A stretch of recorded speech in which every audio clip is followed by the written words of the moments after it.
Welcome to our YouTube channel. अगर आपने हमारा चैनल अभी तक सब्सक्राइब नहीं किया तो उसे सब्सक्राइब कर लीजिए। चलिए सुनते हैं आज की कहानी उन्हीं की ज़बानी जिनके साथ ये वाक़या पेश आया। आज फिर एक बार मैं अपने दोस्तों के साथ सिनेमा गया और उनके साथ 9 से 12 का शो देखा। सब दोस्त चलने लगे। दिसंबर का महीना था, सर्दी बहुत ही ज़्यादा थी और धुंध इतनी शदीद थी कि हत्ते निगाह सिर्फ 10 कदम ही रह गई थी। इसके बाद हम सब ने अपनी अपनी बाइक स्टार्ट की और वहाँ से एक साथ घर की तरफ चल दिए। अभी कुछ ही दूर गए थे कि एक दोस्त बोला, यार सड़क बिल्कुल खाली है, कोई ट्रैफिक नहीं और ना ही कोई रोकने वाला, तो क्यों ना रेस हो जाए। देखते हैं कि सबसे पहले मोहल्ले में कौन पहुँचता है। हम सब दोस्त एक ही मोहल्ले में रहते थे। ये सुनकर बाकी दोस्तों ने कहा, तो चलो आज देख लेते हैं कि किस में कितना दम है। ये कहकर सब ने अपनी अपनी बाइक की स्पीड तेज़ कर ली और देखते ही देखते धुंध में गायब हो गए। मैंने आम सी जैकेट पहन रखी थी और हाथों में दस्ताने भी नहीं पहने थे, जिसकी वजह से मुझे बहुत ज़्यादा ठंड लग रही थी और इसी वजह से मैंने अपने बाइक की स्पीड कम कर ली क्योंकि मैं सर्दी से कांपने लग गया था। इस वजह से मैं सबसे ज़्यादा स्लो हो गया और अब पूरी सड़क वीरान थी और मैं अकेला ही इस सड़क पर जा रहा था। अब मैं बहुत परेशान हो रहा था क्योंकि सड़क पर बहुत सन्नाटा था। बहुत ही देर बाद कोई इक्का दुक्का गाड़ी या बाइक पास से गुजर जाती और इसके बाद सड़क फिर से वीरान हो जाती। मैं चुपचाप बस चलता जा रहा था। खामोशी ऐसी थी कि मुझे सिवाय मेरी बाइक की आवाज़ के और किसी की आवाज़ सुनाई नहीं दे रही थी। मैं चलते चलते एक मोड़ पर जाकर रुक गया। ये एक शॉर्टकट रास्ता था। इसका पुराना नाम ठंडी सड़क था, इसका नया नाम 500 वाली सड़क था, क्योंकि इस सड़क के दोनों इतराफ में बांसों के बड़े बड़े दरख्त लगे हुए थे और दोनों इतराफ के दरख्त इस तरह इस सड़क पर झुके हुए थे कि जैसे इस सड़क पर किसी ने बांसों की छत डाल दी हो।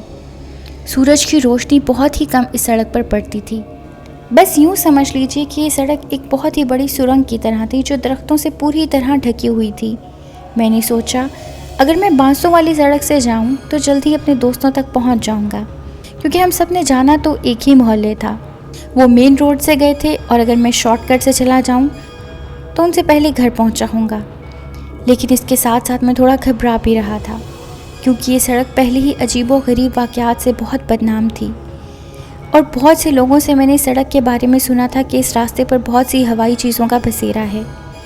इनका ये भी कहना था कि जो भी रात 7 बजे के बाद इस सड़क से गुजरता है, इसके साथ ज़रूर कुछ अनहोनी हो जाती है।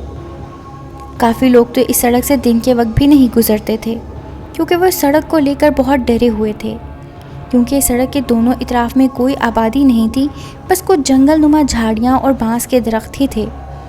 बस कुछ दूर जाकर एक साइड पर पुराना सा कॉलेज था, पर इस कॉलेज में जाने का भी रास्ता नहर वाली साइड पर था, यानी इस सड़क पर सिर्फ कॉलेज की दीवार ही थी और रात 7 बजे के बाद यहाँ से कोई नहीं गुजरता था। अब तो रात का तकरीबन 1 बज रहा था और मैं इस सड़क के पास खड़ा था। फिर मैंने सोचा, यार मैं तो ऐसे ही डर रहा हूँ, लोगों का क्या है, लोग तो ऐसे ही सुनी सुनाई बातों पर यकीन कर लेते हैं, जबकि मेरे नज़दीक तो ये सिर्फ अफवाहें ही हैं। ये सोचकर मैं इस सड़क पर चल पड़ा और आहिस्ता आहिस्ता बाइक चलाता हुआ आगे बढ़ने लगा। इस सड़क पर धुंध और भी ज़्यादा थी, बस बाइक की लाइट में थोड़ा ही नज़र आ रहा था। अभी मैं थोड़ा ही दूर गया था कि मुझे ऐसे लगा कि सड़क के बाईं तरफ को सफ़ेद कपड़े पहनकर कोई खड़ा है, लेकिन धुंध की वजह से मुझे साफ दिखाई नहीं दे रहा था। मैंने बाइक की स्पीड कम कर ली और थोड़ा और आगे गया। मैंने बाइक की लाइट उस तरफ की तो देखा कि एक बहुत ही खूबसूरत और दिलकश औरत सफ़ेद लिबास में खड़ी है। इसके काले घुंघरियाले लंबे लंबे बाल थे जो कि इसने खुले छोड़े हुए थे और इसका चेहरा बहुत ही पुरकशिश और ख़ूबसूरत था। इसने बहुत सारी ज्वेलरी पहन रखी थी। ऐसा लग रहा था कि ये किसी अमीर घराने से ताल्लुक़ रखती है। और फिर मैंने सोचा कि यार रात का 1 बज रहा है, ये औरत इस टाइम यहाँ क्या कर रही है?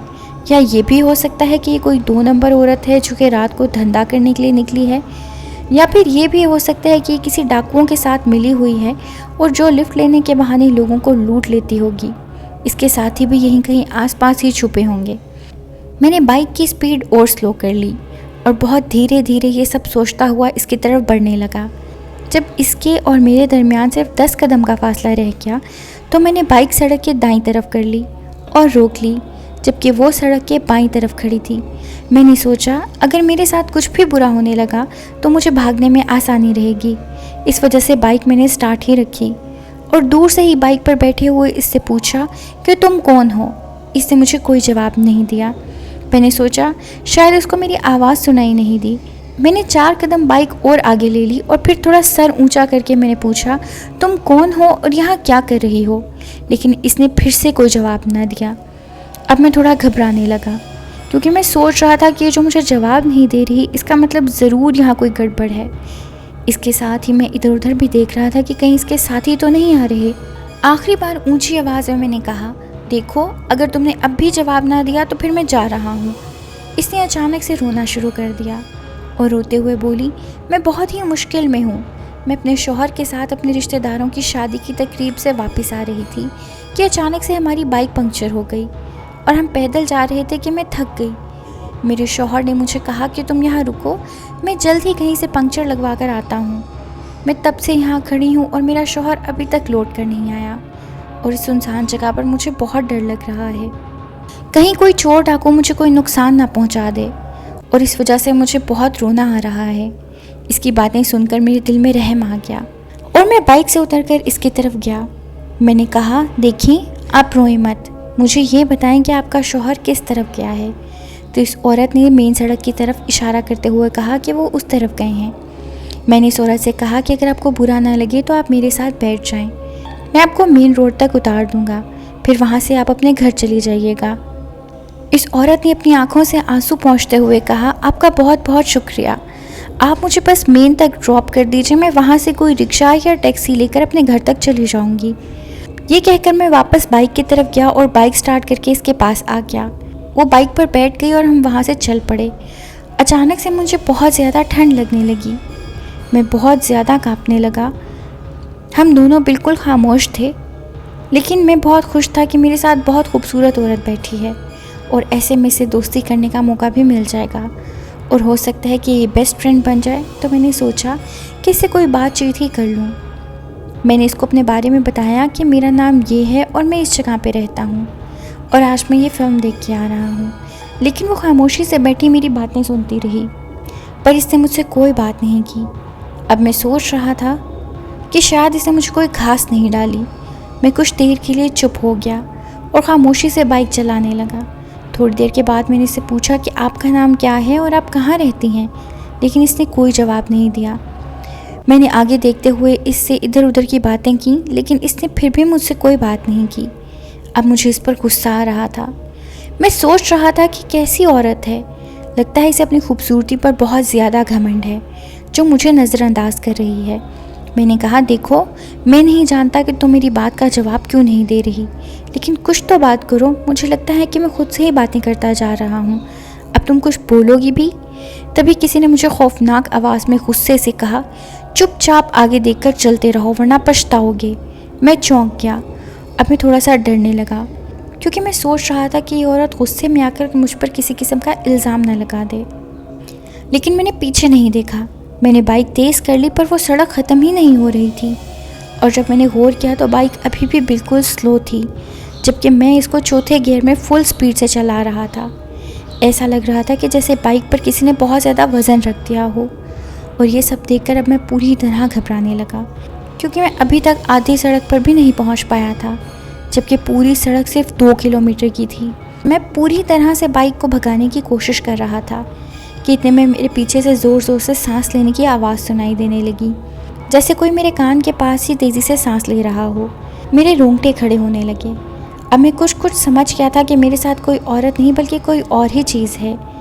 इतने में इस औरत ने मेरे कंधे पे अपना हाथ रखा और अचानक से मेरे जिस्म के रोंगटे खड़े हो गए।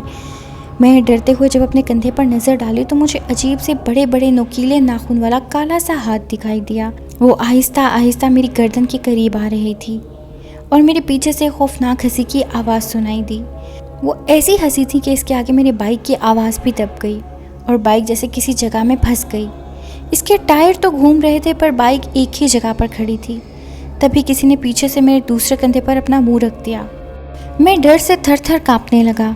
अभी मैं बाइक से गिरने ही वाला था कि पता नहीं कैसे मैंने हिम्मत करके ज़ोर ज़ोर से कलमा पढ़ना शुरू कर दिया। ऐसा करते ही मेरे पीछे से एक खौफनाक चीख की आवाज़ सुनाई दी। मैंने कांपती हुई गर्दन से पीछे देखा तो मेरे साथ ही एक बहुत भयानक शक्ल वाली औरत बैठी हुई थी। इसकी शक्ल पूरी तरह काली थी, लेकिन इसकी बड़ी बड़ी सफ़ेद आँखें थीं जो रात में लाइट की तरह रोशन थीं। इसने एक हाथ मेरी गर्दन पर रखा हुआ था और दूसरे हाथ से एक दरख्त को पकड़ा हुआ था जो काफ़ी दूर था, और शायद इसी वजह से बाइक आगे नहीं जा रहा था। ये सब देखकर मेरा पूरा जिस्म बिल्कुल बर्फ़ की तरह ठंडा पड़ गया। मैं और ज़्यादा ऊंची आवाज़ में कलमा पढ़ने लगा। इसने मेरी गर्दन को छोड़ दिया और मैं जल्दी से कलमा पढ़ते हुए बाइक को पूरी तरह रेस दी। वो औरत बाइक से नीचे गिर गई और अचानक से बाइक फुल स्पीड से आगे बढ़ने लगी और बिल्कुल हल्की हो गई। मैंने फिर पीछे मुड़कर नहीं देखा और 5-6 मिनट पर ही मैं मेन चौक में पहुंच गया। मैं बिना रुके ही घर चला गया और अब वो चीज़ कहाँ तक मेरे पीछे भागी मुझे कुछ पता नहीं। बस इतना पता है कि उस दिन मुझे बहुत ज़्यादा तेज़ बुखार हो गया। उस दिन के बाद मैंने दोबारा कभी किसी का भी मजाक नहीं बनाया, क्योंकि मैं जान चुका हूँ कि वाकई में हवाई चीज़ें होती हैं और बड़े हमें जिन बातों से मना करते हैं उनमें बिल्कुल उनका तजुर्बा होता है जो उन्होंने ज़िंदगी के वाक़यात से सीखा होता है।